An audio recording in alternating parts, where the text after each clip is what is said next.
It's a brand new day, brand new week, and a new month, 2nd of February 2026. Welcome to the program. I'm Jeffrey Uzanga.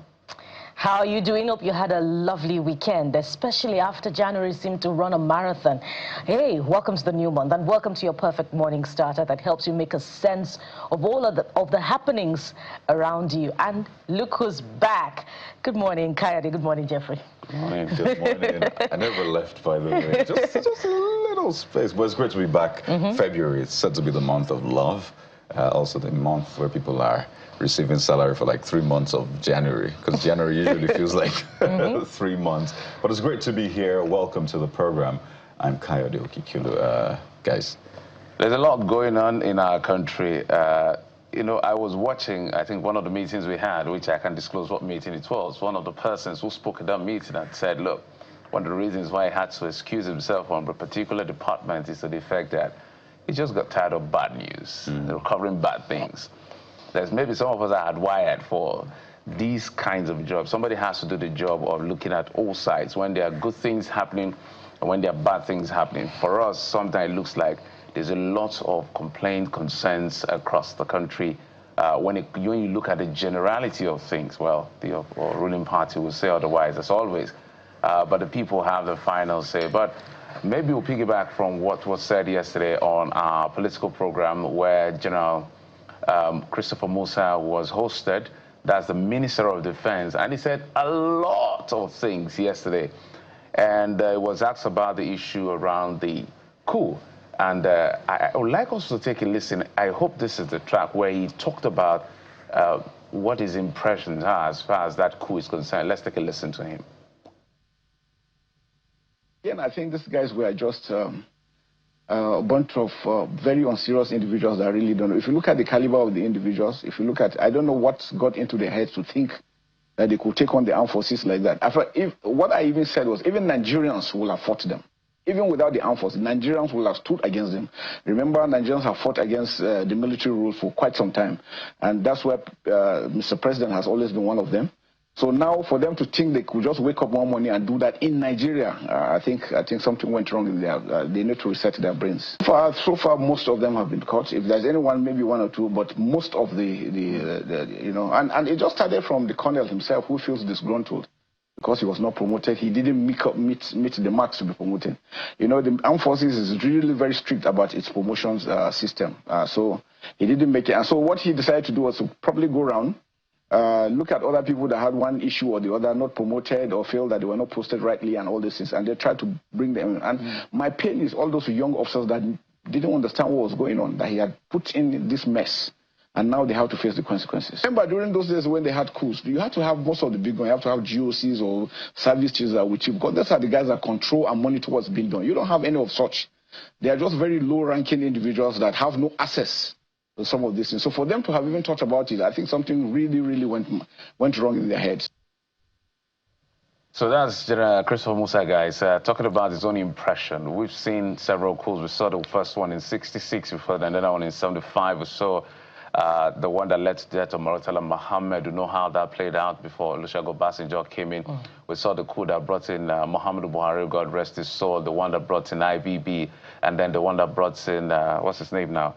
General Sani Abacha, and then eventually died, and this was naturally Abdulsalami Abubakar to take over the reins of power, given the fact that the highest officer in the land had died.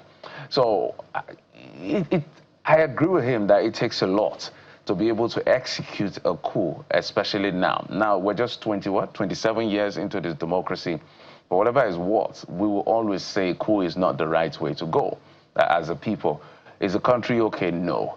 Can the country be better? Yes. Are we working towards it? Perhaps yes. Are there significant failures that the authorities are blindsided against? Absolutely. We can point it every other day.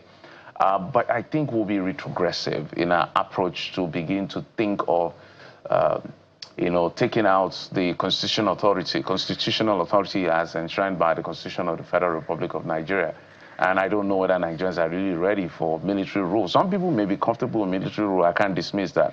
But for now, I think we should give democracy much more tries and hope that the leadership of our country will be a lot more responsible. Guys, just before I yield the floor to you, I was just thinking the other day with this whole tax issue, you look at how much you're paying in taxes, some persons are paying in taxes, and then you see that this money that either the LRS or NRS or all the agencies of government are coming to say, look, guys, you made money from the system needs to get a portion to be able to run the system. Then you now see how they are using this portion to run the system, using it to organize rallies across the country, using it to do all kinds of very obnoxious, annoying things. So we need to, so it's a basket of conversation we need to have so that the idea that it will even come into the minds of certain individuals will be very far away.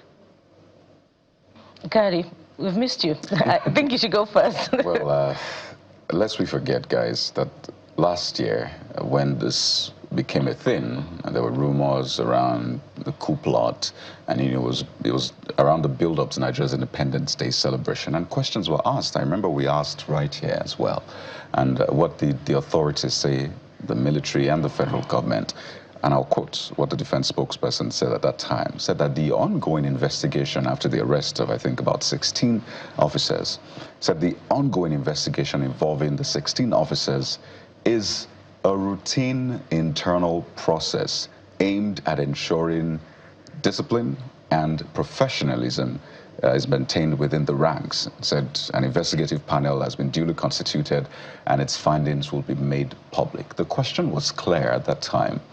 Was there a coup attempt? But what did the military say? Well, it's routine. It has nothing to do with a coup attempt. In fact, the Minister of Information corroborated and said, well, we don't have any reason not to believe the military. Now, I understand the trickiness, let me say, of situations like that. You don't want to cause panic. You don't want to make it look like the government is weak and people are trying to overthrow the government. But the truth is sacrosanct. If you want to build trust, particularly the citizens and the military or security, then you must ensure that you're forthright. You tell them the truth. If you're not able to give them the full information, tell them that, well, at this point, because of the situation, how sensitive this is, we're not able to give you all of the information, but this is what we can tell you right now. This is how to build trust. Not say it is a routine exercise, there has been no coup attempt.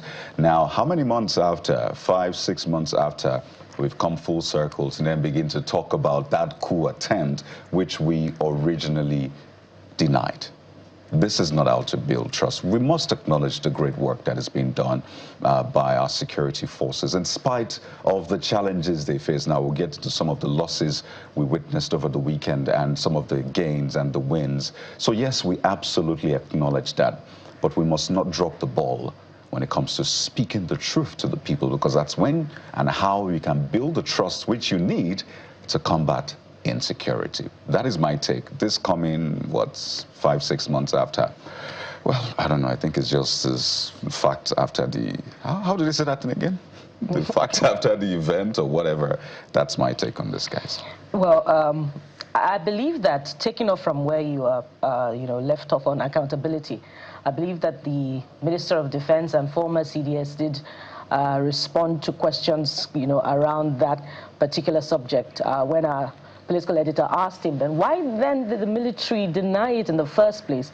And he said something to the effect that, look, it's either to say it didn't happen or it didn't happen, particularly because of the sensitivity of the matter, not quoting him copiously now, but because it is important not to indict innocent people along the line, especially if investigations were still ongoing. So without saying it, directly, he did acknowledge that indeed it happened at the time, but the military was trying to get all of the facts together. And, it's an explanation that you cannot whisk away, on the surface of it. It appears to be a cogent one. But repeatedly, we've put questions through to the military on matters of accountability. And again, as I have often done, I refer to the arrest of our military aircraft in Burkina Faso Airways. That's a matter, for another day. But it's also important to note, and it's a good development, that, you know, the officers involved have been arrested. And in fact, there are civilians also that were involved, that provided reconnaissance, that also provided funding. And the minister was very measured. You know, it's important to listen to what is being said and what was not being said as well. The minister was very measured in, you know, mentioning names specifically or referring too much to those who may have been involved at the civilian level. So that supports your point, Jeffrey, about how some people may be comfortable with a military regime. You know, so who are these? We understand that some arrests were made, some investigations were being carried out last year, some accounts were being traced. And the defense minister did also talk about, you know, they're not in power anymore, things are not going the way they want, so perhaps, you know, an element of greed was involved. But here are my questions, Kayode and Jeffrey. Why then, if indeed the military carried out its investigations, and the defense minister did say that if he didn't cooperate, he would have been arrested or shot, that was part of the plan, then why then, if investigations were on and facts were emerging, was the minister relieved of his duties? And I've asked this question particular one, time and again, and the only explanation that could have come, that, you know, that seemed plausible of all the answers that I have, you know, tried to secure from those who are close to the military, and that, you look, if a coup is planned under your watch as CDS, whether or not you're guilty or innocent, then you must pay the ultimate price. But the ship has since sailed on it, and the former CDS is now the Minister of Defense. But what are then the lessons to learn from this? Why was a coup planned in the first place, you know, under a democratically elected government? What are the values of governance under this particular watch in this democratic dispensation? Is everyone, you know, fully satisfied? Is it just, you know, a matter of sectional interests, regionalism, parochialism? Some sections are not satisfied, they're not well represented.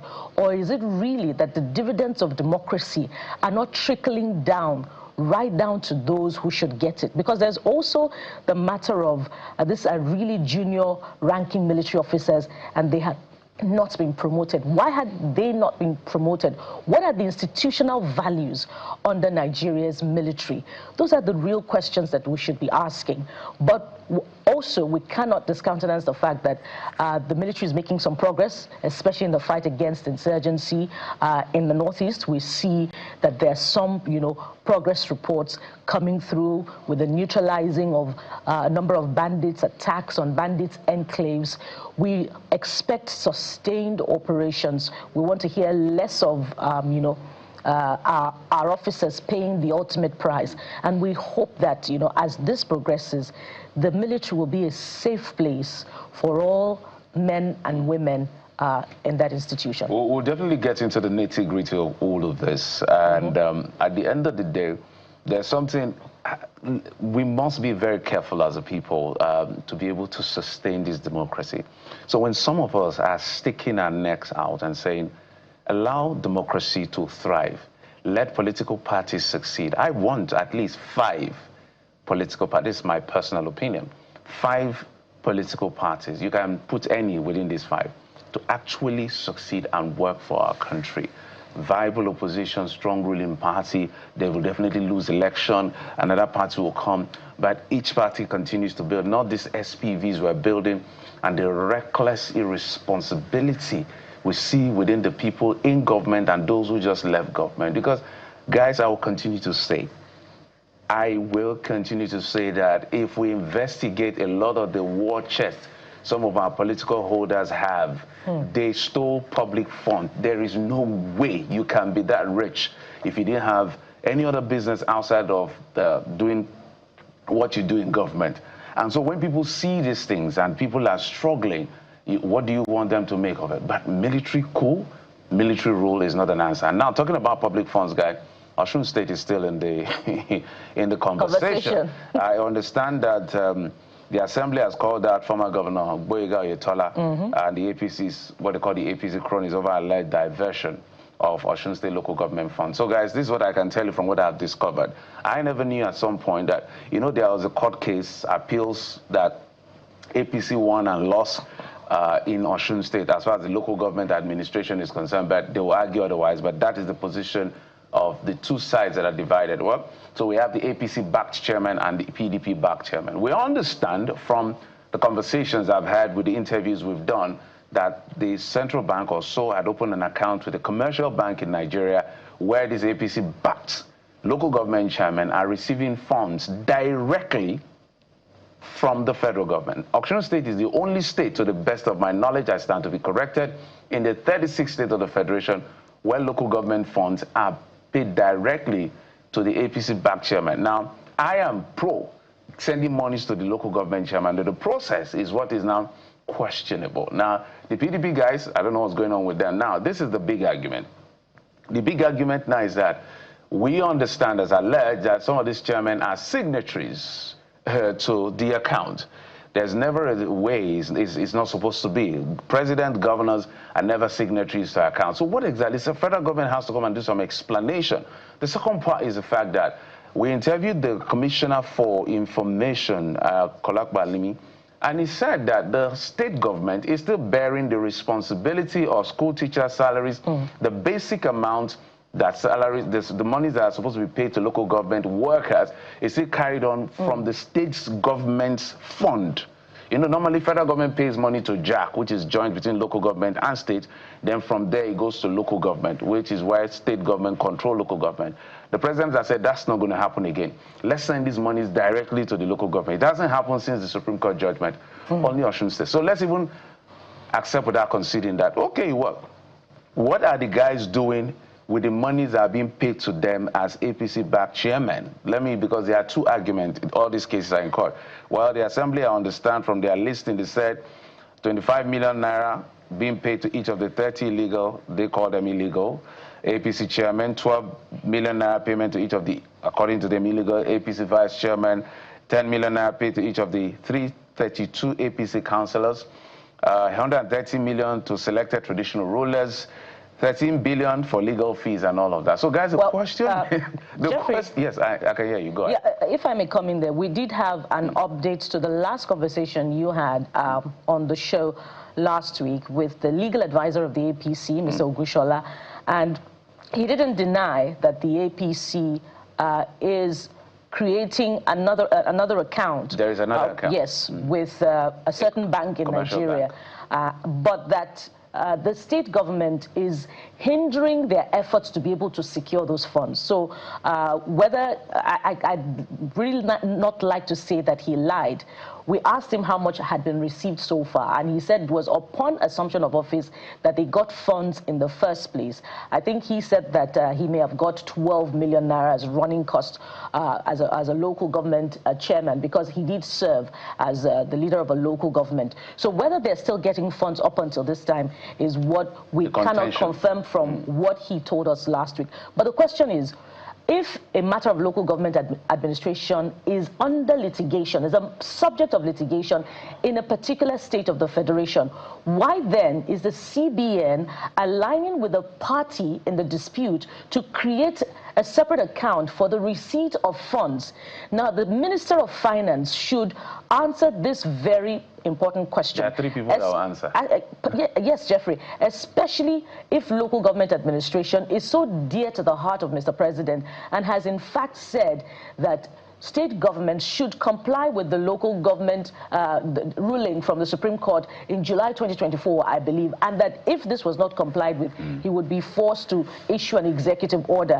Why Mr. President is silent in the face of this particular litigation is what we do not understand. And we demand better explanation from the APC-led government on the matter of local government administration in Osun State on this particular matter. If not, it will be seen as politics is being played with local government administration in a particular state, because the APC-led government wants to take over that particular state ahead of 2027. So that will be the only explanation. So there are three people or four people besides the president.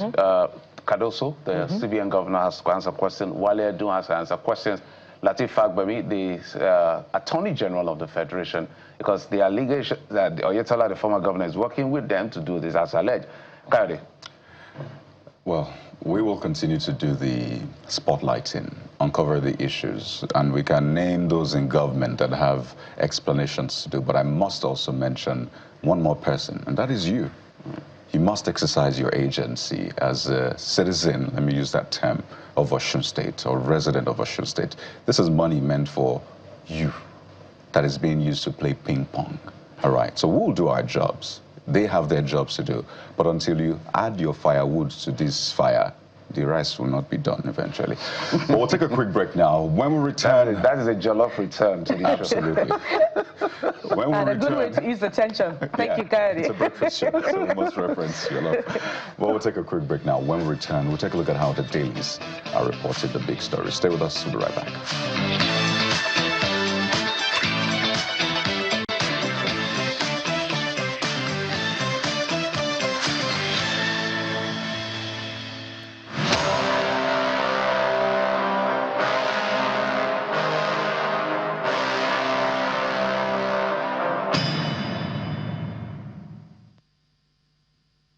Let's get started with what the dailies are saying. Mr. Adeni Ifetayo joins us. Is the CEO of Megastar Magazine. Joins us right here in Lagos City. Mr. Ifetayo, thank you so much for coming on the program. Thank you. Good morning. My pleasure to be here once again. Let's get started with security issues on this Nigeria. Niger, bandits abduct scores in Sunday attack, kill one, burn down police station, church, military strikes Sambisa and Zamfara terrorist camps, neutralizes top insurgents in northeast, many in northwest. Right? So it's a mixed bag of lapses, success, and failure. What do you make of it? Yeah, first and foremost, I like to focus more on the positive side. In as much as they are making some progress, I think they still need to be more proactive. I think in the last 1 month or thereabout, most of these attacks, mostly happen on Sundays when worshippers are gathered. I think they should provide some sort of security should some of these things might want to happen and all of that. Not that until they happen and we begin to count scores. We are making progress here and we are going back here. And some of these, all the governors, they have their security votes. They are not being questioned how they spend it. I think this is where we should see our result. It's become a commonplace, especially in Niger and some other states, in Nigeria. And I think the government can do better. We are talking about the issue of CCTV camera. We are talking about the issue of local police. State police now has become another just conversation, and they just dump it there, despite the fact that they all came together and said, yes, this is what we wanted. We don't hear anything about it again. Those are the things I felt that they should do. And even the locals, whether we call them vigilante or amotekun or whatever it is, training, retraining, and also government should be more transparent dealing with the citizens. We are talking about some of our politicians, I stand to be corrected, the way they are mass wet, and they are not using it to better the life of the citizens. So they can do more, they can do better, so that we don't begin to record that every Sunday, most of all the Sunday, they attack a place of worship, whether mosque or churches. Well, from this Nigeria, let's head to the Abuja Inquirer. And there's an interesting lead story on the front page of the Abuja Inquirer. Wike workers dig in. Let's listen to the headline, the riders. 66,000 plus workers set to storm Abuja streets. Minister moves to jail striking workers. Social services suffer more. Mr. Adeni, you would have thought that following the industrial court's ruling last week that we were set for peace and stability in the Federal Capital Territory, especially the agencies of government under the ministry. But here we are, and we did have a conversation with the minister's aide last week as well. He provided some clarity, that the minister has met most of their demands, but what the matter that was at hand, that was real heart of the conflict, was contract, the signing of certain amounts for contracts. Procurement. Yes, procurement. So is this getting more political than administrative? I would say more political, but if the Honorable Minister, yes, we usually commend him for what he's doing within the FCT, but you know, workers, they are the engine room, or civil servant, they are the engine room of any institution or agency. And being that you are given almost free hand to operate, you have access to resources. So meeting their demands or whatever it is that is critical, whether procurement or not procurement, it shouldn't be an issue. You know, I think a few weeks ago, or was it last week, when they begin to chase or attack some of these convoys and all of that, you should know that it's getting out of hands. You know, there's a limit that you can be pushed to, that you want to respond and say, no, enough is enough. I don't think we should be having this kind of issue at the FCT, because it's like a brand visibility for us. The international community, they are looking at us. Abuja is our center, like Federal Capital Territory. So whatever happens there, so there's a signal is also sent to international community. I think this issue will be resolved. You are not being restricted. Your budget is like, if not the biggest among the old stuff. I think they should take the welfare of this workforce or the civil servant. It should be paramount and something that they should resolve before it escalates to something else. His aide's argument is to the fact that minor procurements are in the region of 5 million naira for directors and all of that. The minister saw ballooning and mount to the tune of, initial was it 12 billion, I stand to be corrected, and then another billion of naira. How did you accumulate all this in a short while? So he decided to cut off everybody. It's okay. All approvals, minor or major, has to come from me. He said that is actually the main driver besides the other issues that is raised. What do you, and I particularly raised the question of, he's the minister, there's a way you can have a conversation with these guys.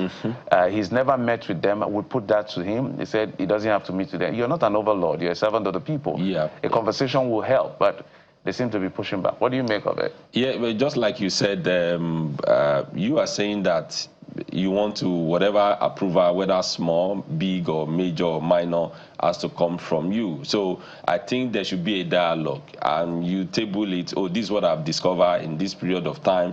You have done this. If we should go this way, we won't have enough resources to execute whatever project or whatever things that are meant to do. But taking everything from them, no conversation, no dialogue. Of course, they want to revote, and I'm also waiting for them to come and put it out there and say that, no, this is not what the minister is saying, that we are surging so much to us. And you and I, we've known most time in this country, when you submit whether proposal budget, there's what they call budget padding or proposal padding.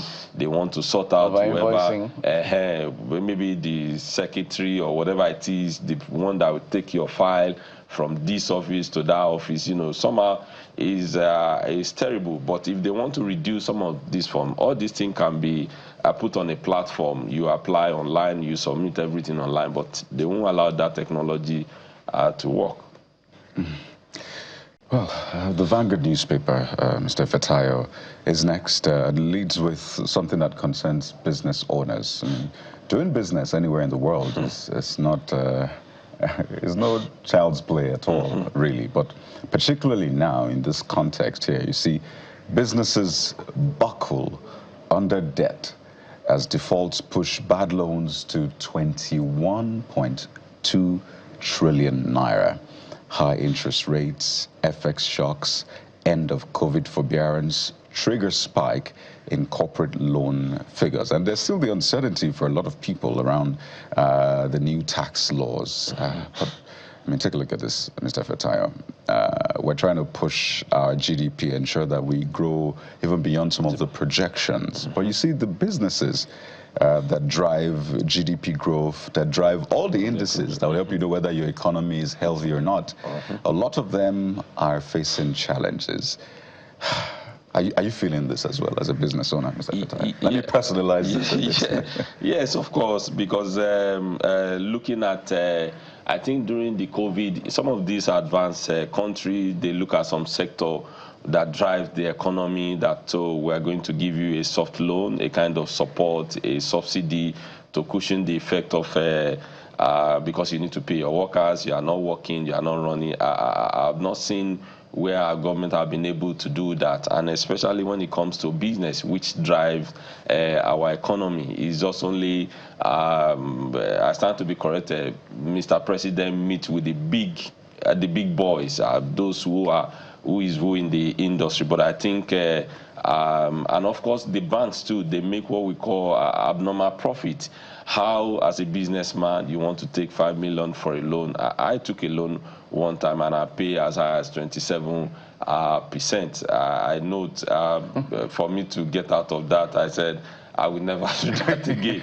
But businesses, they need loan to thrive, to expand, you know, and these are the things that will snowball to economy development. But when they are battling in paying back their loan and all of that, I think if a federal government can get loan forgiveness from whether Paris Club or London Club and some of these international lender, or reduce it to 1%, or they can come and review, you know, because without businesses, those are the things that grows economy. Without them, we can't, government cannot do it all alone. So government can intervene, meet with them, meet with the bank, let them sit down and say, going forward, even if you can do just one single digit, you are making billions of profit and all of that.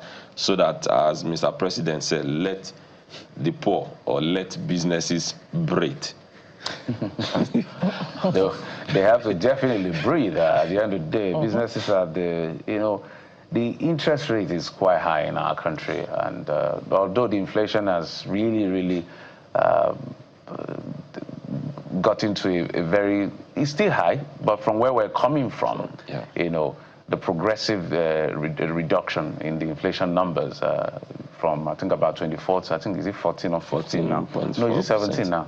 I've forgotten the last number we had because they had to annualize it and a few numbers changed. But let's go to the New Telegraph newspaper. Source: military officers smuggle arms on board aircraft, threaten airlines, airport staff. Minister to meet Tinubu over security breaches at airports. So we're trying to get out of one. My sentiments exactly. Let me allow you to talk on this one. Okay, you know, there are procedure to everything. I've seen a lot of time, whether DSS, whatever they want to, there's a place you will be checked, you know, or disarm or collect whatever it is that you're doing. But doing that, of course, I think whoever that is involved should be publicly there. Will let the law take its course, because it's not good for us, especially in that sector. That's aviation. You know, smuggle. What are you trying to achieve? Who do you want to protect? Who are the people, you know, that give you that audacity, even threatening an airline? But I think we get more information about that and see how it plays in all over the world. You know, aviation regulation, procedure, you know, they have their way of doing things, and Nigeria have been faring good. But with this now, I think government need to do something about it. Let the law take its course. Whoever that is involved or giving that maybe your guard at the top, everybody should answer for it, and they should know that our aviation is well secure.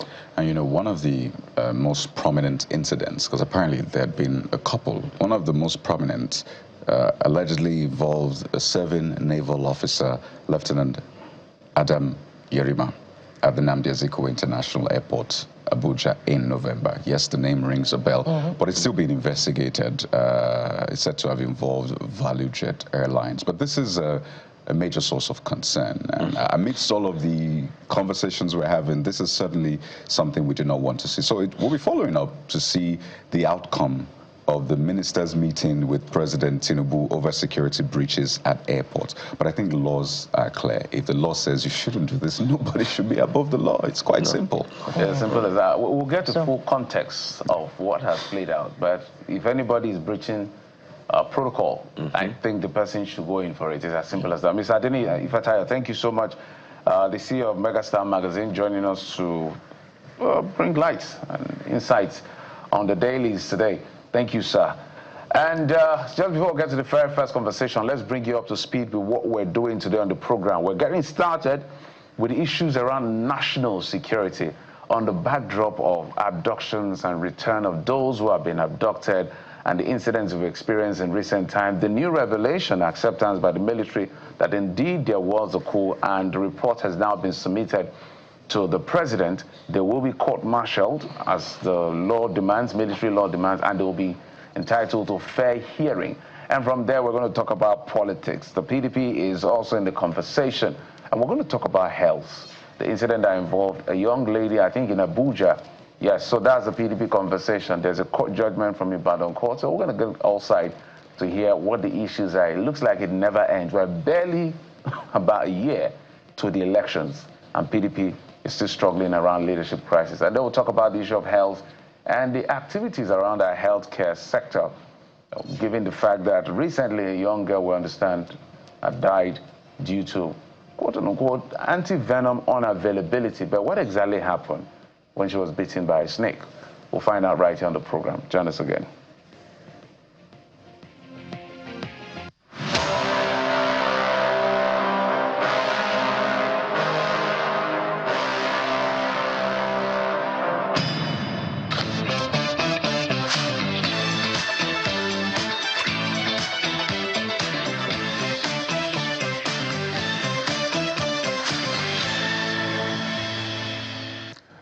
Well, Dixon Osaje joins us on the program, is the MD of Debris Protection Services, joins us virtually. Mr. Osaje, you're welcome to the program. Good morning. Thank you for having me.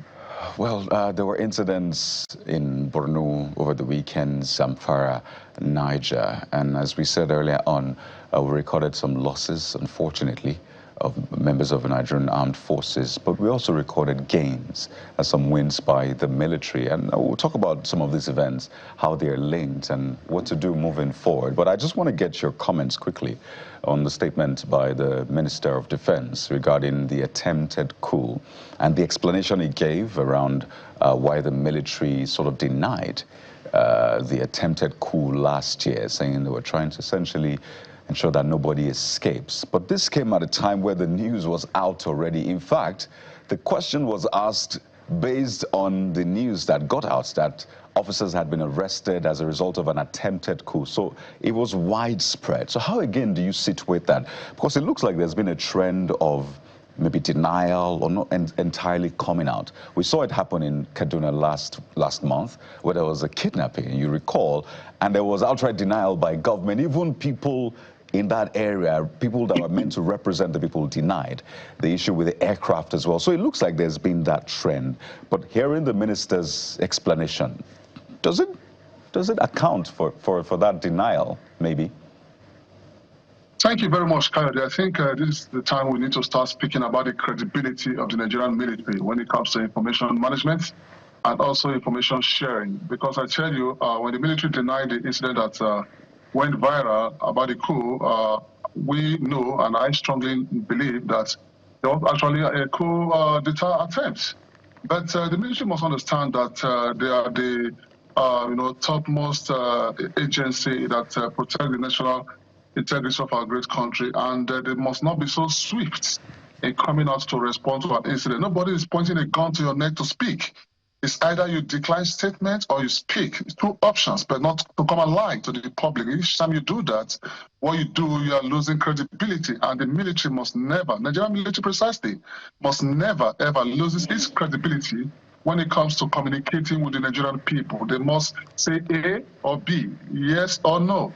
I had expected the spokesperson to come and say, okay, we are still working on it. We'll get back to Nigerians, but not to deny this issue blatantly. I think it's a very, very disturbing situation, because tomorrow, if anything happens and the Nigerian military, Nigerian police, tries to give out their own side of the story, Nigeria will not believe them. That is why we must be very careful when it comes to information. And sometimes people claim that people state that in law an accused is presumed innocent until proven otherwise or guilty in the competent court of law. But when it comes to security management, Kayode, any information received should be considered true until that information is being processed and passes through scrutiny, and you filter the information, take what you want, and disperse what you don't need. Then you can, come out and address the public. So, like the last incident about the abduction, where a commissioner of police came aboard and denied,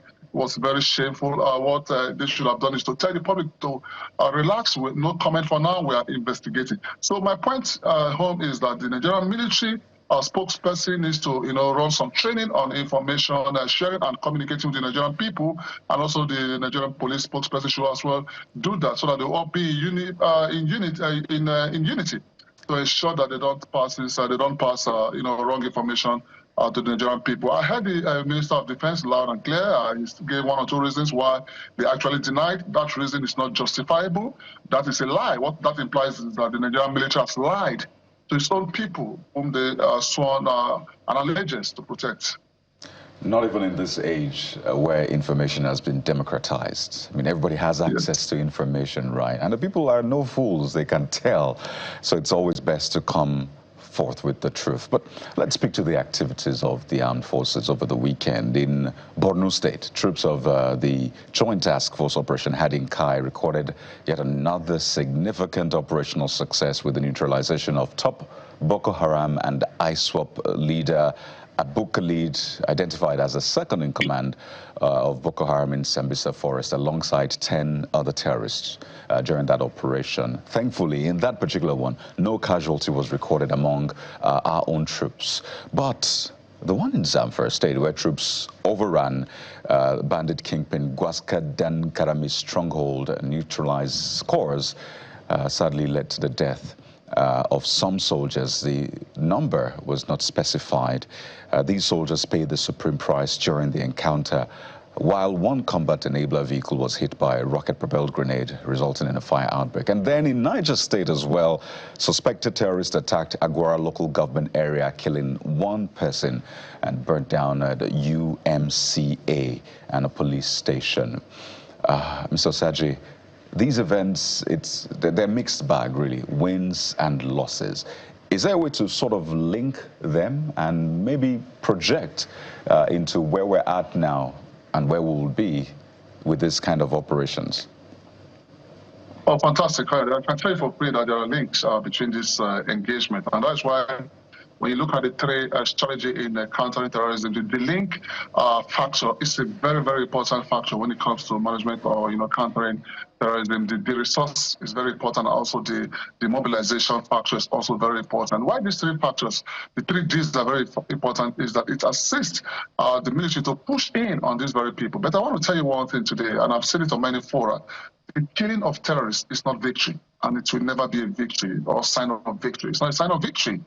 The killing of terrorists is, just like a normal engagement between the military and these guys, because they also kill our officers, which is very regrettable. When you look at these guys, look at their training and also their, attack methodology, and also look at the Nigerian military, our brave soldiers who are putting their lives on the line to protect this country. It's not equatable. You can't equate the Nigerian military with these terrorists, and thus sometimes I tend to worry how they keep on surviving and also sustaining this momentum by our gallant military officers and men. But Kayode, I must tell you the truth, that the Nigerian military have done so well. They've been doing so well, but we must remember that for us to, achieve success, we must bring Nigeria to a state of peace and also bring these terrorist-prone states to a state of peace. Because each time you kill these guys, they tend to employ more fighters. So what's the objective? That means we are wasting our aviation diesel. We are also wasting our arms and ammunition. That's why I've advised that the military should start hitting so hard on terrorism financiers, hit so hard on terrorism sponsors, and also go after their commanders. That alone, you will demoralize the fighting spirit and capability of these terrorist guys. But when you look at the dynamics of Nigerian terrorism incidents, you discover that most times these guys are being amplified, by the media. Because, for example, the military have been sustaining a lot of victory, but the military don't come on board to publish such victory often. And I've advised on many fora that the military to start looking at publicizing every single victory Even if they kill a mosquito that is close to these terrorist guys, they should publicize it. This will tend to demoralize would-be fighters or would-be terrorists, and also demotivate their fighters, because we need to start looking at, conquer and divide. So for me, Kayode, I think this attack is disturbing, and we have no reason to have our soldiers and officers trained very hard in the Defense Academy and the Depot Nigerian Army, and here come and be killed so cheaply. We must look at seeing how we can protect them, looking at, force protection, and also ensure that every commander, be it a section commander, platoon commander, company commander, battalion commander, has a unit of drone officers, and I've advised that the Nigerian military should start looking at, establishing a drone battalion. What this drone battalion would do for the Nigerian military is that in the 4 regions of the country, we should have a drone battalion or drone division, whereby these drone battalions will assist these soldiers. Even if you are sending a section of soldiers, 10 soldiers, or a platoon of soldiers to go and engage these terrorists, they must be accompanied by drone surveillance, whereby these drones go ahead of them and also carry out a reconnaissance within the enemy territory and ensure that it passes signals to the drone officer. The drone officer will go back to the commander and say, hey, sir, there's enemy suspected position, and if we advance further, I think we'll be attacked and eliminated. So what these guys do is that, having sighted these terrorists from the drones reports, then they try to eliminate these terrorists and also see how they can protect themselves. Kayode, is so sad that we see our officers dying every day, and it's very painful. We salute the gallantry effort of the Nigerian military, the Nigerian Army, Navy, and Air Force. They've been doing so well, and also the Nigerian police as well. It's not easy, but what we need to do is to ensure that Nigerians comes together and support these guys, and support our brave officers, just in the area of intelligence sharing, because the Nigerian military, as of now, needs effective intelligence to ensure that they clean up these guys between our territorial space. Only if we also bring in border protection, border security, because it's very important that we start looking at shutting down most of these irregular routes where these guys are smuggling in their resources from. That is the area of the resourcing. Then also see how they go into the Nigerian people, and enlist their fighters. The marketing these very guys will be very good for the Nigerian military and the Nigerian government. Interesting, and the Minister of Defense did speak about border protection yesterday, saying a lot was being done, but outcomes is not what he particularly spoke to. But we know, well, thankfully, that 80 worshippers abducted in Kaduna some weeks back, 80 out of the more than 100 have now returned, according to reports, and the military is attributing that to intensified operations around their enclaves, I believe in Kaduna. But since December, and I wonder if you're making those observations as well, Mr. Saji, we've had some significant successes under General Christopher Musa as Minister of Defense.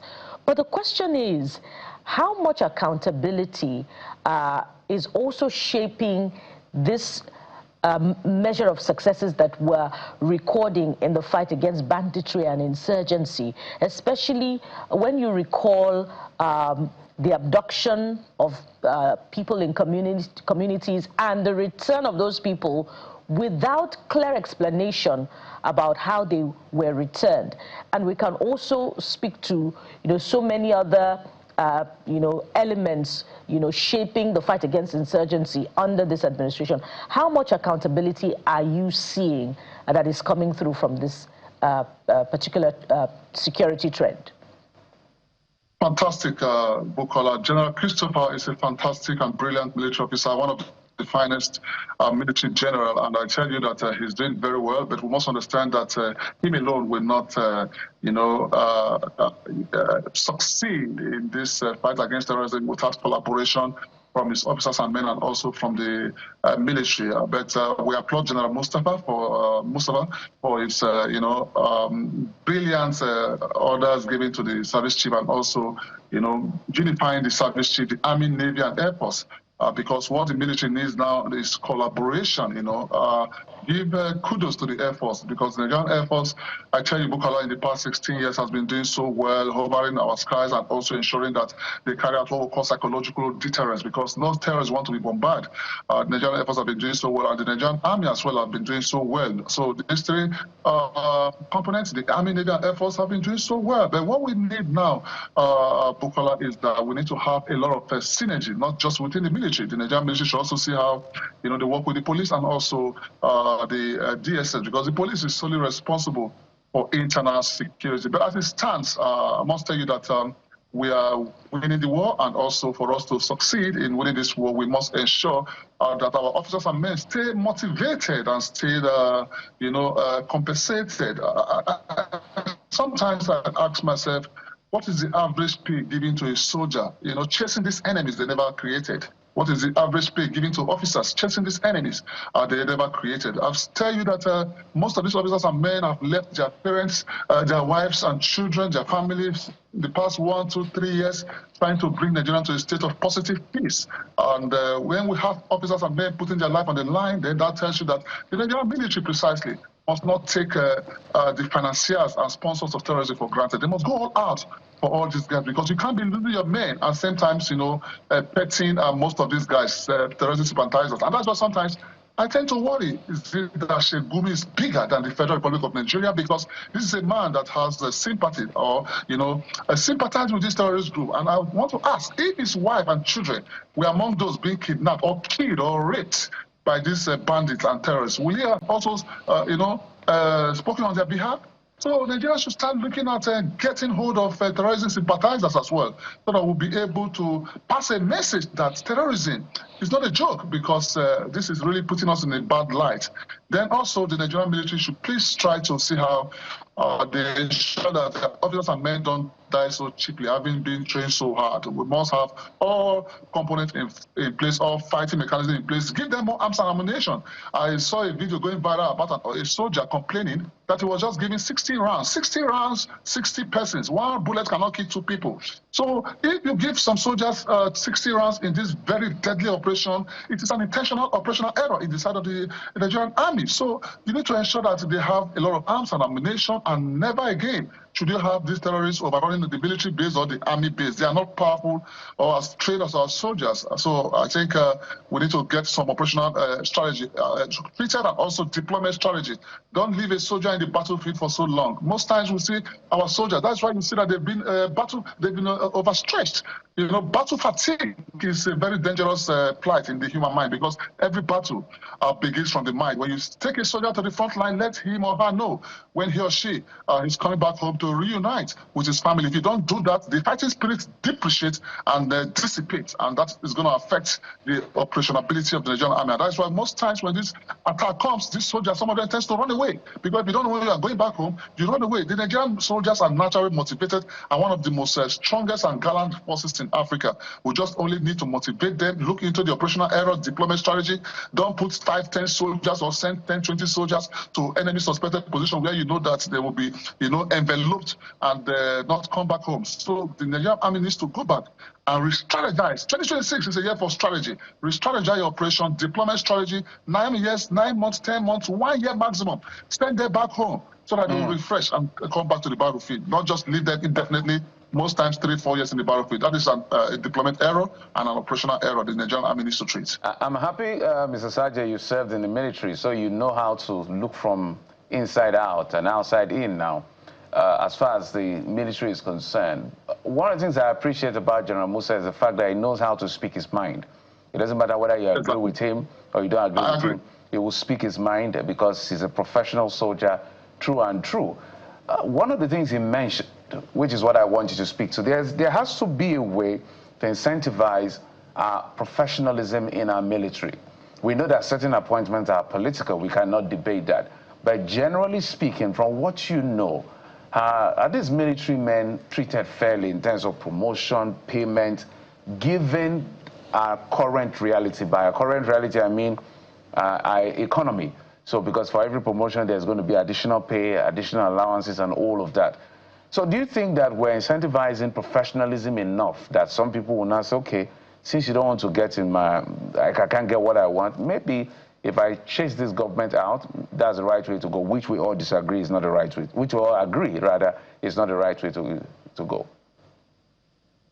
Well, fantastic. Regrettably, Geoffrey, this coup d'etat is a disturbing situation. Right from 1966, during the first coup that took place on 15 January 1966, it was regional based, and the counter coup of 1966 also came about to flush out the January 1960 coup. Then the next coup we had was the 1975 coup.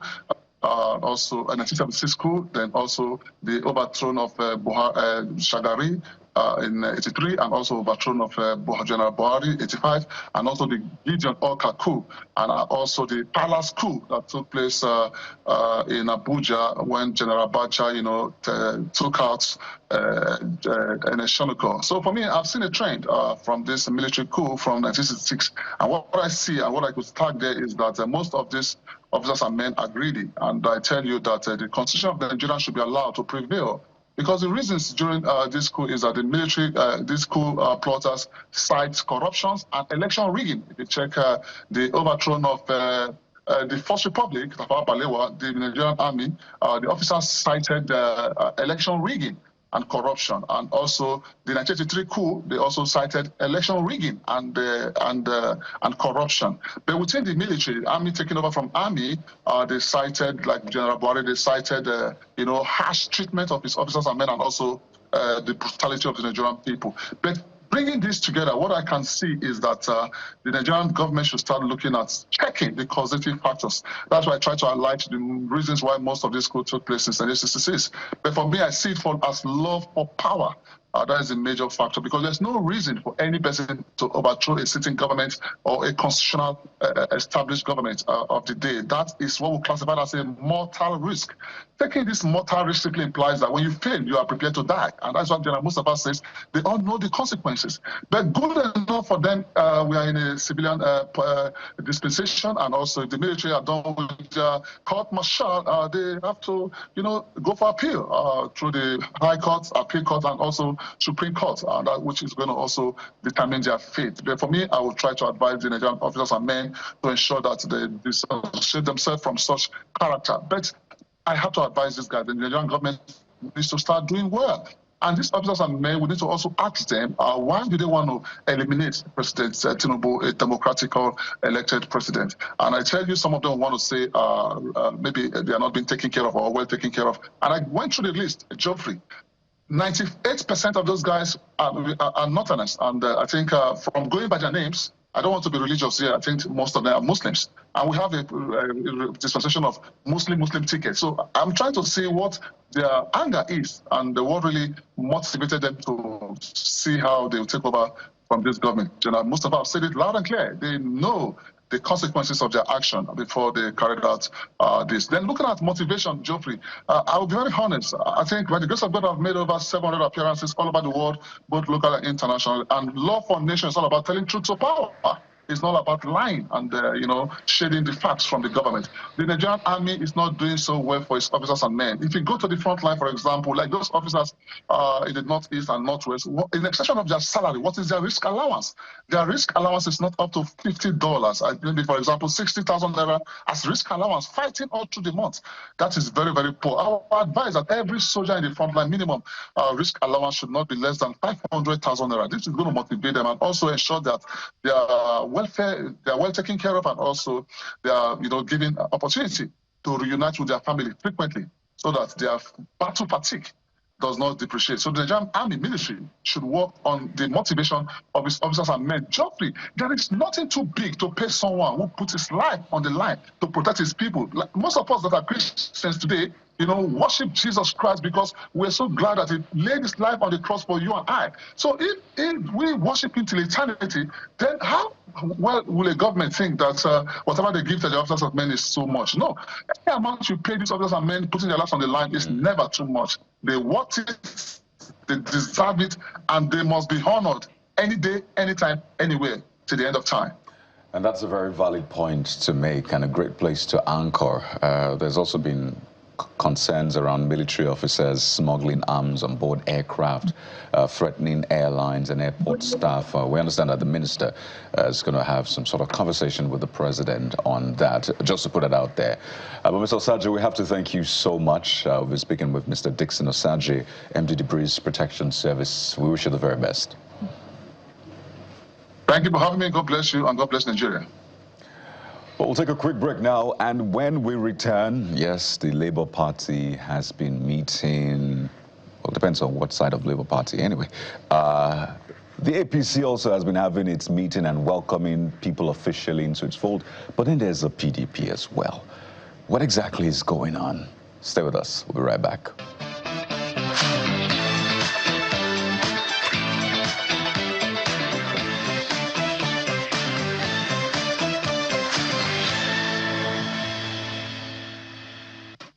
Welcome back. Let's talk about opposition politics now. Politics of the People's Democratic Party, to be precise, of course, looking at it broadly, holistically, gradually on the program. And despite the resolve of the PDP seen in the last couple of weeks with meetings to former President Goodluck Jonathan, meetings to former Vice President Namadi Sambo, to sort of salvage what is left of the PDP, it appears as if there are more losses than gain along the journey. But is that the last to be heard about the resolve of the PDP to get ahead, especially as 2027 approaches? Of course, this comes against the backdrop of the Federal High Court in Ibadan nullifying the Ibadan Convention that was held in Ibadan last year. Let's have this conversation, of course, with those who understand what exactly is happening within the party. And joining us on the program is Mr. George Turner, PDP Secretary, South Zone, and Mr. Mark Jacob, former legal advisor of the People's Democratic Party. Gentlemen, thank you so much for coming on the program. Thank you so much. Let me start with you, sir. Good morning. Thank you for having me. Let me start with Mr. Jacob. It is the PDP group itself on the other side, that's the Kabiru Turaki, that sought the Federal High Court's intervention to recognize the Ibadan Convention, and they didn't get that prayer from the court because the court nullified the Ibadan Convention. From the legal standpoint, because you are the former legal advisor to the party, could it have explored other legal options to get recognition of that Ibadan Convention? And well, you could also talk about the next line of action from this point. Thank you so much. Perhaps we should start from what was the subject matter of the suit before the Federal High Court in Ibadan. The PDP went to court asking that court to compel INEC via a mandamus order to perform certain duties. Now, I have not seen the certified true copy of the judgment, but the facts I gathered from my friends that were part of the legal team are very clear that was the prayer before the court. The judge rightfully said that he cannot grant mandamus because he cannot sit on appeal over the decision of a court of coordinate jurisdiction, and so declined to grant the order sought by the PDP. Now, what baffles me as a lawyer, not as a politician, is that we know that when a court, for instance, says, look, I don't have jurisdiction to entertain this matter, the court ought to stop there and make no further comments or delve into other things that are not before it. But from the little I have gathered so far, the judge went further to say or to make orders in respect of the convention. Meanwhile, these were not the issue before the judge, and I do not think that will stand. We believe in the rule of law. We also believe that the system makes provision for appeal when a lower court makes such orders that we do not believe in and or that do not agree with the clear principles of law. The right approach is for that decision to be challenged in a higher court. That is what I think they have done so far.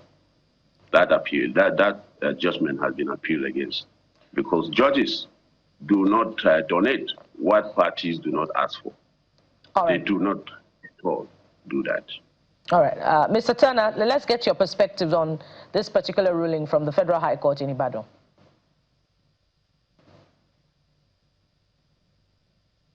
Mr. Turner, we would need you to unmute so that we can hear you. Yeah, thank you so much for having me. You see, first thing is that when you enjoy legitimacy, you don't go about asking for recognition. Recognition is not something you ask for. It's something that comes, alongside with legitimacy. Now, what were the issues? We had two judgments of the Federal High Court. One by the Honorable Justice Omotosho. The Omotosho judgment did not stop the PDP convention. We must get it very clear. The Omotosho judgment haven't made findings of fact as to the effect that the PDP was in breach of its own rules, the Electoral Act and the Constitution, ordered INEC not to participate or give clearance or give recognition to any outcome of the November 15th convention in the event that the party goes ahead. But the court, the Omotosho court, did two things that were very fundamental. One, the court gave a hint that these breaches had put the November convention on a jeopardy. The court also went on, having made findings of fact that indeed the PDP had carried on by communications, statutory communications not endorsed by the National Secretary as envisaged by our Constitution. The court nullified and set aside every such communication and notices to statutory meetings that were not signed by the National Secretary. That means that even those statutory meetings that purportedly convened to approve the National Convention were set aside. All of these decisions of the court have not been overturned by a higher court. Now, Justice Lifu, in the Sule Lamido case, directly stopped the November 15th convention. The PDP was restrained not to go on with that convention. Now, in defiance and flagrant disobedience to these two subsisting judgments of court, the party under the leadership of Damagu at the time proceeded to Ibadan to have a social gathering. Now, after that gathering, those who emerged, because they know that in obedience to the two judgments of court, stayed away. Don't forget, there is an order on INEC not to recognize also whatever outcome. So, Toraki, Taminu and Co. approached the Federal High Court in Ibadan, seeking for an order of recognition to compel INEC to recognize them. You can't do that because there's an order of Federal High Court for INEC not to recognize. When they did so, we, who are the beneficiaries of the judgments of Omotosho, we filed for a joinder in that matter, and we were rightly joined. When we were joined, we discovered that they had kept away the fact that there were two subsisting court judgments away from the Federal High Court in Ibadan. And we had a moral burden to bring those judgments before the court and to put the facts before the court as they were. And the court, don't forget, I heard Turaki say that the court granted relief that were not sought for. He forgets that the court has discretionary powers to make orders. And when you go, there's always an omnibus prayer. When you list your reliefs, the court is always prayed to make such further orders as the court may deem fit in the circumstance of the particular case. All right, Mr. In the circumstance of this case, the court came to the realization and made findings of fact that there were substantive judgments, that the PDP had gone in disobedience of these judgments, and that there exists a national caretaker committee away from those who were in court claiming to be recognized. All right, Mr. Turner, let's take it to Mr. Jacob. Yeah, Mr. Turner, hold on. Let's take it to Mr. Jacob. Jacob, I see you want to come in. So let's lay bare. I read the statement from the chairman of the PDP, said the judge went so moto for reliefs that were not sought. He's argued to the fact that there were omnibus weather relief, he calls it now. But some of these things, and I would like you to speak first as a lawyer before a politician, because I also have a question for him. I have followed through some of the judgment of court, and sadly and with respect, some of these things are precedents set by the Supreme Court. I'll give you an example. Truly. Funny enough, Thank you. Funny enough, in this case of Rivers State, where the issue was not before the court as to the defection, but Justice, I think Jome Heme, I think it's a judgment, 10-page judgment, gave an exhaustive contributory judgment to that effect. And the argument is to the fact that if appropriation is before, then the dramatics personnel involved in the appropriation cannot escape it. So that's why she dragged it in, and it became, the Supreme Court received a lot of bashing for that particular decision. And the issue, still again, with the issue of Rivers State that has to do with PDP governors going to court to say, Supreme Court, tell us exactly the latitude of the president. Can he go as far as suspending governors and members of the assembly? Well, the Supreme Court, there was a preliminary objection that was granted. We thought by law, the Supreme Court should have stopped there, but they went on to what they call a discussion, which is an obiter. Senior Leonard Sake had argued to the effect that since it's a court of policy, we feel that sometimes when objection has been granted, that's the end. But so you speak as a lawyer. So first question, who is the recognized leadership of the PDP as we speak right now? And what is the way forward when it comes to judgment? And it's very concerning for me as a person, because there's a precedent set by the Supreme Court. How does a litigant navigate issues when jurisdictions has been determined, and then maybe preliminary objection upheld, but they go to the substantive issue when they should have ended prior? But he's arguing that still motive is not an argument, because there were certain things that were presented that the court had to use its initiative. So speak to that as well. You see, if that's why I say from the beginning, I prefer to speak as a lawyer, because we know this thing. I've been in this thing for more than 35 years. And honestly, you would not get any order that you didn't ask for in court. Your prayers, the reliefs you seek in court, must be definite and direct. And once you do not ask for a relief, a judge cannot stray into giving specific orders, very clear, definite orders affecting a subject that was not ventilated before a judge. And these are the issues. If the court had a case before it with specific reliefs being sought, there is no way it can stray out of, particularly when it says, look, I cannot even entertain your prayers because it will amount to sitting on appeal on the judgments of my learned brothers of coordinate jurisdiction. So once you make such an order, or once you do such, find so, you ought to stop there. But you see, like every one of us knows, these are issues that are going to be tabled before the Supreme Court or the Court of Appeal, as it may be. It is not for us at this level to even argue so much about it. The facts will be determined by the Court of Appeal. The issues will be litigated further. And I know that there will be a finding at the end of the day.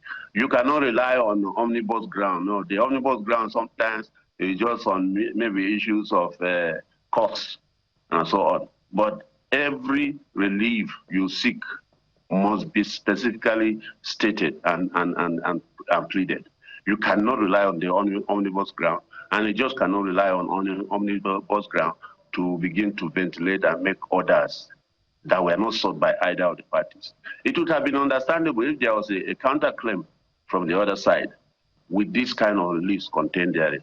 But without a counterclaim, there is no basis upon which the judge should have strayed into such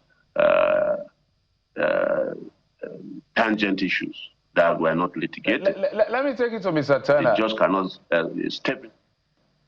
Yeah. Make a case for anybody who begin to that were not sought. Okay. It is not done at all. But like I said, the superior courts will entertain this matter very soon. All right, look, Mr. Turner, for now you're a big beneficiary of this particular judgment, as you've alluded. But let's maybe go away from the court for a moment. At the back of this is the argument around interest. We're going to come back to the issue of the court, because I understand the stay of execution has been applied for. Whether it's been granted, I don't know. So we'll let the court do their work. But let's talk about the politics therein, which is always where we argue both legal and moral issue. And do you think that why the Turaki group is fighting your group is basically not just because of interest, but because of what you laid bare, which is antithetical to democracy in this sense? If you argue, maybe you have another point of view, that your group, led by Nyesom Wike, is not very, you're as clear as crystal. You're going to be working for the president. So we may have, if your group is led to stay as a strong opposition voice, which you don't even criticize the government for anything it has done, I haven't seen any, what will happen is that we have a party that ruled the country for 16 years and lost election in 2025, now maybe endorsing the president for the next election. Don't you think that's very unsettling as far as democracy is concerned? Well, first of all, I wouldn't know if what you refer to as a group is the PDP. Because as it is today, legally speaking, the PDP is where I belong, and I am a zonal secretary. But let me say, assuming there is even a group that you have, like you have stated, Minister Nyesom Wike does not lead a group. He is the national leader of the PDP. And as a member of the party, he has his own fundamental rights.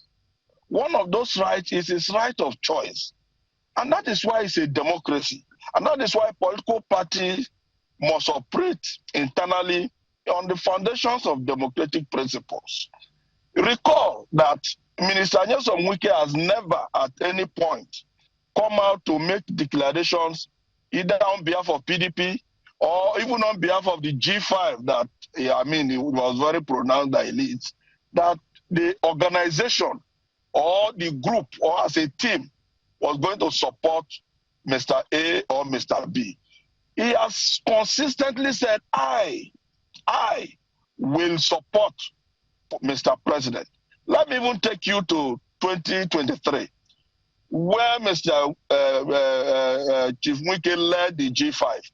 Even within the G5, the governor of Benue at the time, Otom, did not go with Mr. Wike in support of President Tinubu. He chose to support Mr. Peter Obi. That is within the G5. So this thing about Obi, Mr. Wike says he will support President Tinubu, and therefore all of us who associate with him and even himself must now be cast out of the PDP. That is not the principle of internal democracy. The principle is that you will allow Minister Wike to have his say that is going to support President Tinubu and allow majority of the party to have their way. Then it becomes a decision of the party that will be binding on all. That is that. Now, come to the fact that we are today. The leadership of PDP as now clearly established by orders of court, led by Mohammed Abdurrahman. The party is open to dialogue. Look, let me tell you, when people fight and settle their quarrels in the court, it doesn't take away the enmity. It can resolve and give victory to one party and the other side not have it. The enmity and the quarrel, is sustained. But when brothers sit on the table, and put their differences on the table and discuss them, you disagree to agree. And at the end of the day, we have a party that covers all of us. PDP is so entrenched, even in the minds of Nigerians, across the nooks and crannies of this country. Everybody's waiting. 2023 was for this party to win the presidency. It was clear.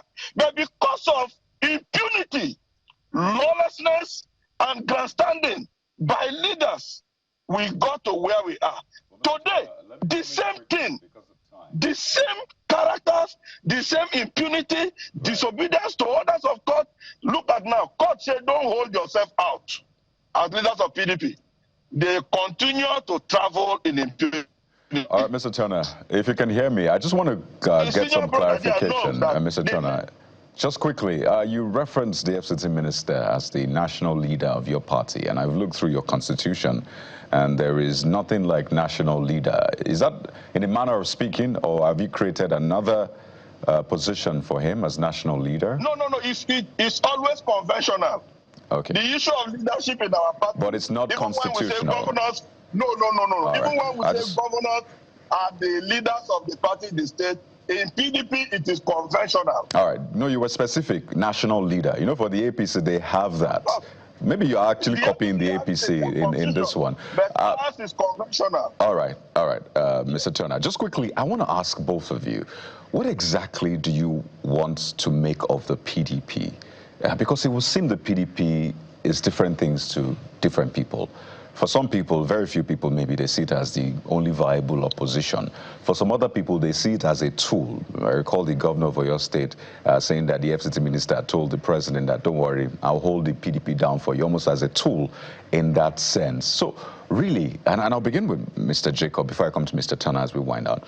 What exactly do you want the PDP to be in this scheme of things in Nigeria? Is it a real opposition party? Is it a tool for whatever? What exactly is the PDP meant to be for you? Well, thank you very much. Look, once again, I will speak as a lawyer. The constitution of the PDP is very clear, and I'm happy that you have made it. You have asked the right question. There is no provision in the constitution of the party for any national leader. It has never existed. The PDP is a team. We don't have one national leader anywhere. Everybody has an equal right in the PDP. So this new thing they are borrowing from their new party, of course they are all part of APC, but they want to camouflage. They want to eat from both houses. You are working for APC, but you want to rule and govern PDP. Can anybody in good conscience, like my friend Turner, where was he elected? Where was Abdurrahman elected as national chairman? They sat down in Wike's house and appointed themselves. Turner was elected maybe in the south. But for Abdurrahman and others, like their publicity secretary, all of them got appointments in Wike's house. That is not the kind of politics some of us want to play. And that is not the kind of PDP that we know. Where a person, one person will be in charge. He can call people to his house and give directives, and they will dance. If he says jump, everybody jumps. If he says stop, they stop. If he says go to court, they go. I don't think I want to belong to that type of PDP. And they know it, that even caretaker committee cannot be appointed by Wike. Assuming there was going to be a caretaker committee, NEC will have to be convened to set up a caretaker committee. All right. But what we have today is a situation where people gather together in somebody's house, particularly in Wike's house, and nominate themselves. I saw somebody say he's a BOT chairman, somebody who has never been a member of BOT in the first place. But he was nominated by Wike to be a BOT chairman. Where are his members? Nobody knows. So the aberration is so much. And they don't have any other branch. If you take them out of Abuja, they don't exist. All the states of the Federation, 32 state chairmen are together with Tanimu Turaki, 32 out of 37. So where are the branches of the PDP that Abdurrahman is leading? Where are they? All right, let me quickly ask Mr. Turner the same question I asked you, Mr. Jacob, because it's important to go to the heart of the matter. That's what exactly is the PDP meant to be for? At least, what do you see the PDP as, and by extension for Nigerians? So, Mr. Turner, what is the PDP for you? After all of this, what do you want the PDP to serve in the scheme of things of Nigeria and for Nigerians? Yes, I will, but let me just quickly address one or two. We're running out of time, though. Yes. Look, the caretaker committee led by Abdurrahman was not appointed by any person. We had a NEC meeting. Article 31(2), of our constitution gives NEC the power to appoint committees, and that particular article of our constitution, even in the APC constitution, have received judicial endorsement by the Supreme Court. In Akeredolu case, you recall, when Governor Buni was caretaker chairman of the APC, the Supreme Court said it was correct, and that the NEC of APC at the time had acted in line with its constitution. So it was the NEC of PDP properly convened with a proper notice issued by Senator Samuel Anyanwu as National Secretary that met and constituted the caretaker committee. Now, you see, the PDP, like I said, must survive. If you look at a number of those who are on the other divide, you will find them in ADC. They have one leg in ADC and all of that. We don't want anybody to destroy this party for us. We are fighting for the survival of this party so that we can provide effective opposition.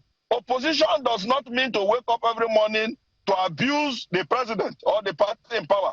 Opposition means holding the party in power, and the administration to account and push them to deliver, on the dividends, because ultimately it is the people that are the beneficiaries. So we are rescuing this party.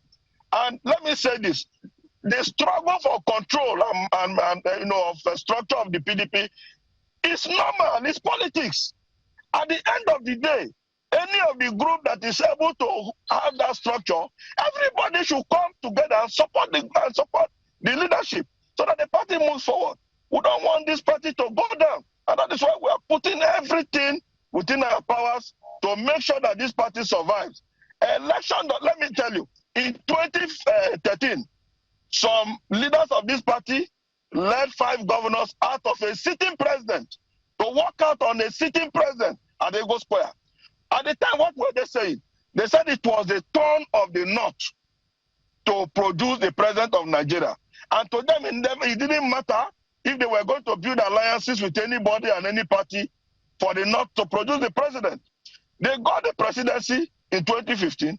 In 2019, the North had a second term. 2023, these same people who advocated this fairness and justice in 2015 forgot and came back to want again to become president and to sustain the presidency in the North. And we said, no, it is not fair. It's not fair. Whatever is good for the goose is good for the ganja. So in 2015, it was the turn of the North. You prospered, you moved to other parties. Mr. Turner, if I may come in there, you did say, I hope I got you correctly, that the Samuel Ayamu's NEC meeting got a court recognition. I hope that's what you said, but because if that was what you said, then it's also seeking legitimacy from the court, because you said earlier that legitimacy is not secured from the court. Say so. Okay. No, I didn't say so. Pardon me. I said that Samuel Ayamu was national secretary and he had the legal powers to issue notice for statutory meetings. And he did issue notice for NEC, and NEC members assembled and appointed the Mohammed Abdurrahman caretaker, because the tenor, the 4-year tenor of the Jamagu, which was originally in Yocha Ayus-led NWC, was to expire on the 8th of December. Okay, if we're on the same page on that one, if opposition is not about grandstanding but constructively holding the ruling party to account, can you tell me a statement that has been issued by the Abdurrahman-led group to hold the APC-led government to account on any recent subject matter? Just cite one. No, there are so many. There are, even at our own end, from even the South Zonal Working Committee that I belong, we do. All right. We do. We even may put forward suggestions that we can make things better for Nigeria. Suggestions, not criticism. And just to point out, Minister Nyesom Wike's insistence is that for the unity of Nigeria, the southern part of Nigeria should be allowed to complete their 8-year presidential that's term. not what I asked. You didn't tell me, we weren't specific about any statement that has been issued to criticize this government. Let me quickly go to Mr. Jacob. Evidently, there's so many interests involved in all of the issues of litigation between both groups. And we can cite the Ibadan High Court that approved the PDP convention ahead of the November 15 and 16 convention last year. So speaking of which, are you confident that if this is taken to the appeal level, that the Saminu Turaki-led PDP will get justice? No. That's for Mr. Jacob. Pardon me, that's for Mr. Jacob. Oh, sorry. Thank you so much. All right. Look, I will summarize very simply that there is no politics that should be determined by courts. Democracy ought to be practiced by people, members of a political party. If you want appointment, go and test your political popularity amongst the members of the party. Don't keep running to courts. And the courts have frowned at this, but unfortunately, we find ourselves being boxed into allowing or taking all our issues to the courts. And that is the main thing that people should take note of. When the SDP and Labour Party engaged in these brickbats, at the end of the day, the court just last month said, look, these are internal affairs. Anything about membership, anything about leadership is not justiciable. And that is the solid position of the law. So it is not for the parties or to political parties to be ventilating the issues in courts. People should seek popularity, seek office among members. But you go to court to get authentication every day. We have cases running into how many that they boast of. Nyesom, for instance, keeps telling people that they will meet him in court.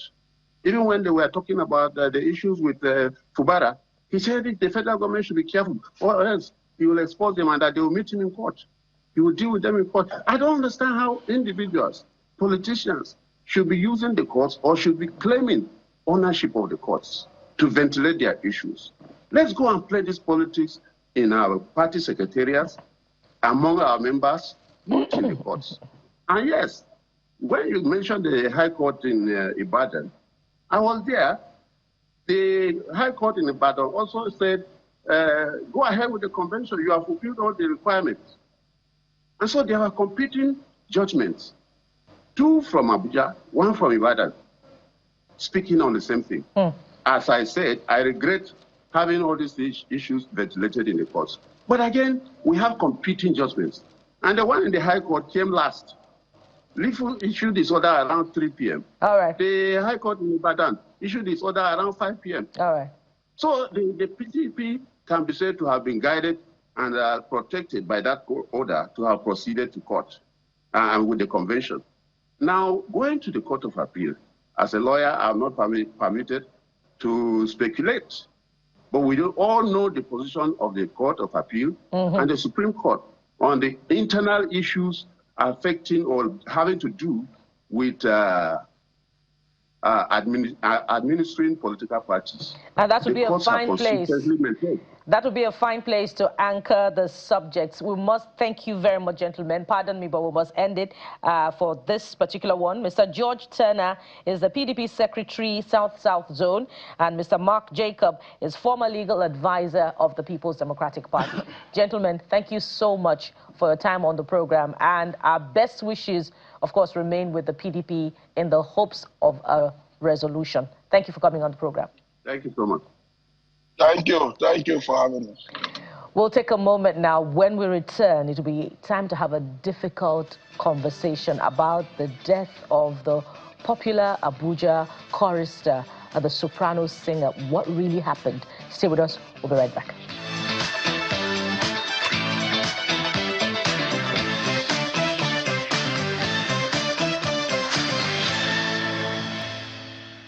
A few days ago, we saw the video all over social media where a singer was bitten by a snake.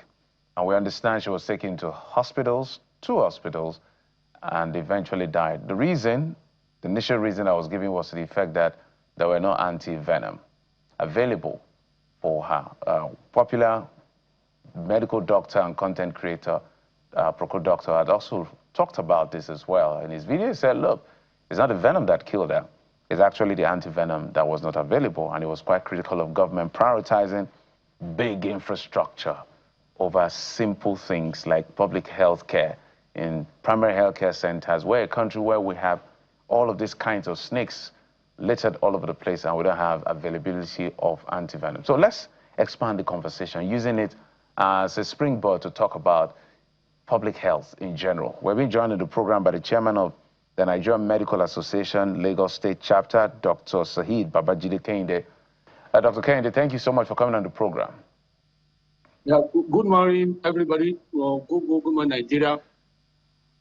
From being a chairman, so you are literally overseeing the entirety of the medical profession in that sense by the association. Help us understand whether it's true or false. The availability. Let's use this particular case, for instance. We have snakes all over the country, different parts. Some parts have more snakes than the other. And one would have expected that every primary health care facility across our communities should have some level of an anti-venom available for incidents like this, because they can happen anytime. In terms of the proliferation of anti-venom medication, how much do we have in Nigeria? Or let's use Lagos, for instance, from where you work. Thank you very much. First of all, we commiserate with the family of Funaya for the death of the singer. It's highly unfortunate. We commiserate with the artist and all his family, and also commiserate with Nigeria. It's a painful thing. It's not a good thing to be mourning somebody, and especially from the healthcare the person is supposed to receive. And also, I have to make also, before I move, I've interacted with the FMC Abuja, and what I was told was that the patient was given anti-snake venom, just to clear that one, and they also brought their own reports to the public. Let's now go to the main issue. I always said, I will continue to say it. You look at the federal government, the state government, and local government are not listening. And the main thing is that the primary health care is the most important thing in health sector, in healthcare delivery system. The primary health care should take about 60 to 70% of the budgetary allocation, now followed by the secondary, and now followed by the tertiary. Unfortunately, in this country, government face more secondary and tertiary, and neglect the primary health care, which is the basic of care in any country of the world. Any country that is no primary health care, it has a failed health system. We are having a failed health system in this country. That is the truth. Because in Lagos State now, we have about 300 primary care centers. With the population of Lagos, that primary care center cannot cover the whole Lagos. And from this 300 primary care center, how many of them have doctors? Those are the questions we must also ask. Now, pertaining to the primary health care, the government should look into the primary health care. All these antiviral, anti-snake, anti-drug rabies, all those simple basic things should be available.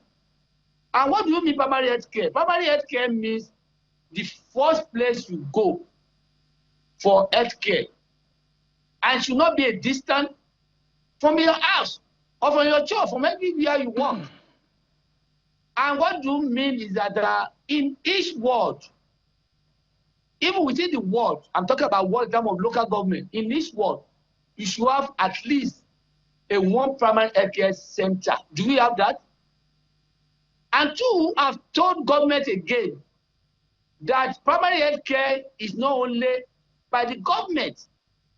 They should also collaborate with the private sector in medical care, in the sense that the private hospitals or clinics around the primary health care should also be giving what we call primary health care, very simple, with lesser amount of money that the people will pay. That if you have your BP, you can go to any other place, you can take your BP.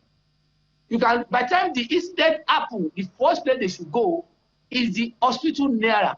We can be a primary care. We can be, if I say a primary care should not be far, in the sense that at this anti-snake or venom to be given.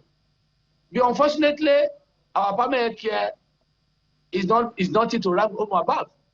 Unfortunately, federal government are supposed to concentrate on tertiary health care and some other issues. They are also concentrating on primary health care. Primary health care is primarily by the local government and state government.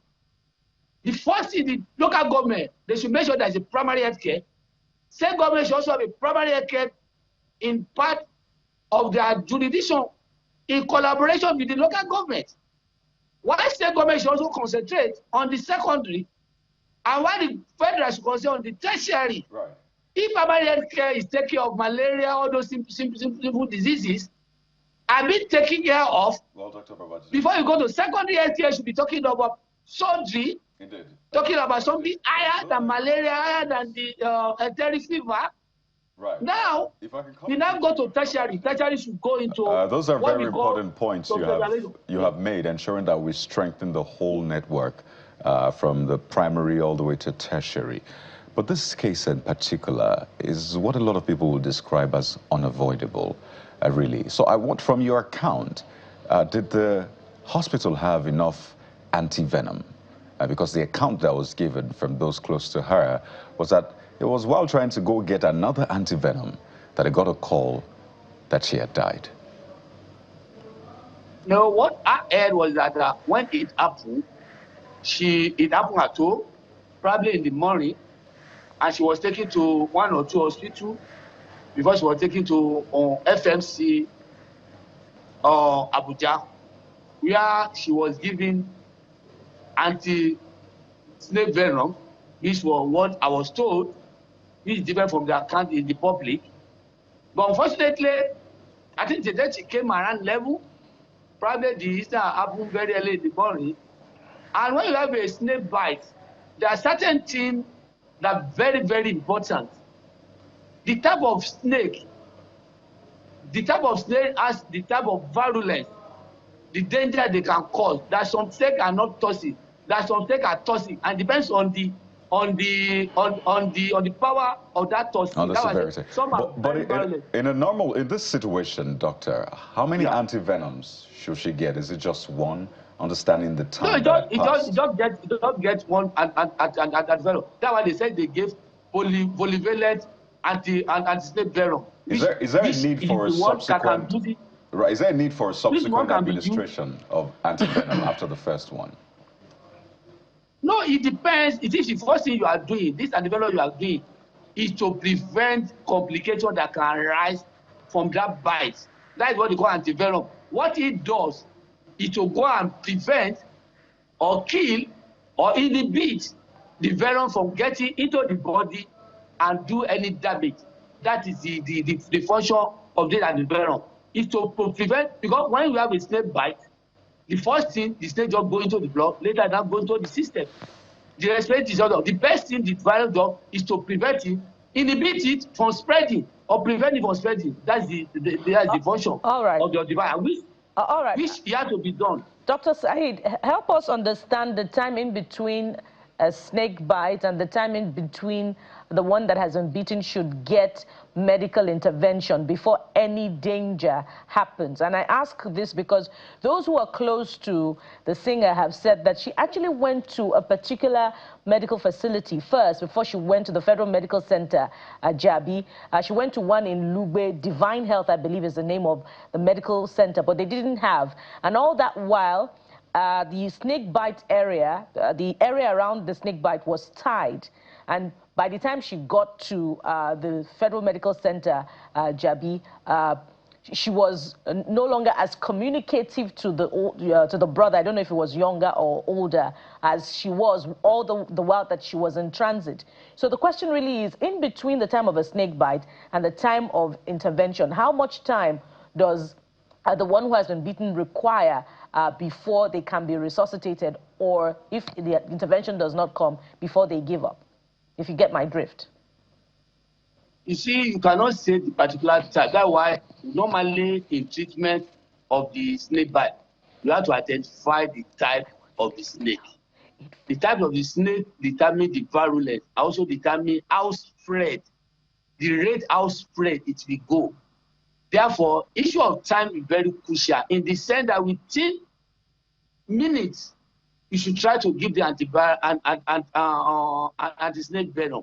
That cannot be this particular type. It depends on the type of snake that they bite somebody, because everyone don't have a virulence, and the most important thing is to catch him from this spread. It depends on the rate. Therefore, cannot say particular that. The most important thing that you get to the hospital as soon as possible. The snake bite, and you give the antivenom to stop the spreading and probably kill the toxin. I think the point is doctor, we're totally out of time. My apologies, we're totally out of time. It's a conversation we'll continue to have. Things like this, sometimes it can be avoidable, sometimes maybe not. Because I'm reading the statement from the clinic FMC management job. It says, after a thorough but quick evaluation, it was clear that Mrs. Nwagena suffered severe neurotoxic complications from the snake bite. So, is there a word against the family? We'll get to find out even further. But as you said, our thoughts and our prayers are with the family. It's a very difficult thing to lose someone under the circumstance. But thank you, Dr. Saheed Babajide Kehinde, Chairman, NMA, Lagos State. Thank you, sir. Thank you very much. We still consolidate with the family of Suanaya.